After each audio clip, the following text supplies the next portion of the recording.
নাইম শেখ বাস্তবতা বলছে ওয়ানডের পরেও তার টি-20-তে একাদশের জায়গার সুযোগ একদমই কম। দলে দুই auto choice opener Tanzid Hasan Tamim আর পারভেজ হোসেন ইমন, তাদের ওপরই সব পরিকল্পনা অনুযায়ী চললে বাংলাদেশ দলের ভরসা রাখার কথা, খুবই স্বাভাবিক। তবে নাইম তার কাজটা ঠিকঠাকই করে যাচ্ছেন, যেটা তার করা দরকার আর কি।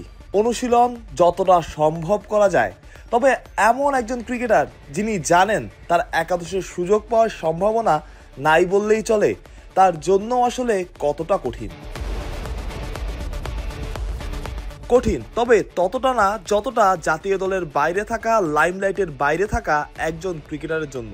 নাইম শেখ জাতীয় দলের বাইরে ছিলেন লম্বা একটা সময়, তাকে নিয়ে অনেক রকম আলোচনা। নাইমের পা চলে না, স্ট্রাইক রোটেশনও আছে নাকি দুর্বলতা, এই সব কিছুই নাইম কাটিয়ে ওঠার চেষ্টা করেছেন। হকি বলে অনুশীলন, আস্ত একটা মাঠ নিয়ে দিনের পর দিন করে গেছেন ব্যাটিং প্র্যাকটিস। তারপর নাইমের ফেরা ঘরোয়া ক্রিকেটে রানের বন্যা বইয়ে দিয়ে। ঘরোয়া ক্রিকেট শব্দটা আসলেই চলে আসে এনামুল হক বিজয়ের নাম। বিজয় ঘরোয়া ক্রিকেটে বছরের পর বছর সফল হলেও আন্তর্জাতিক ক্রিকেটের সফলতার মুখ দেখেননি বললেই চলে, শুধু শুরুর সময়টা ছাড়া। নাইমের শুরুটাও ছিল দুর্দান্ত, তবে তারপরই কোথায় যেন মিলিয়ে যাওয়া। নিজের দুর্বলতাগুলো আইডেন্টিফাই করতে নাইমের সময় লেগেছে বেশি। তবে নাইম যেটা বেছে নিয়েছেন তার নাম পরিশ্রম। সময়ের সাথে নাইম নিজেকে বদলেছেন, সেটা কতটা আগের গল্পগুলো শুনেই হয়তো আপনি বুঝতে পারছেন। নাইমের খেলার কথা ছিল global super league, Rangpur Riders স্কোয়াডেও তাকে রাখা হয়েছিল। তারপরই হঠাৎ করে জাতীয় দলে ডাক আসে, রংপুরও বিকল্প খুঁজে নিতে বাধ্য হয়।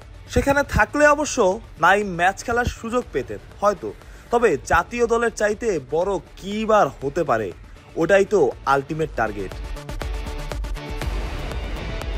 নাইম শেখ লড়াই করছেন, ভুল হচ্ছে, শিখছেন, জাতীয় দলের সাথে আছেন, এটাই এখন বড় ব্যাপার।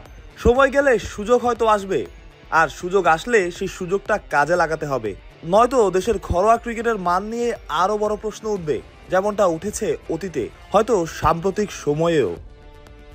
ক্যান্ডি থেকে মাহফুজ প্রত্যয়, বিডি ক্রিক টাইম।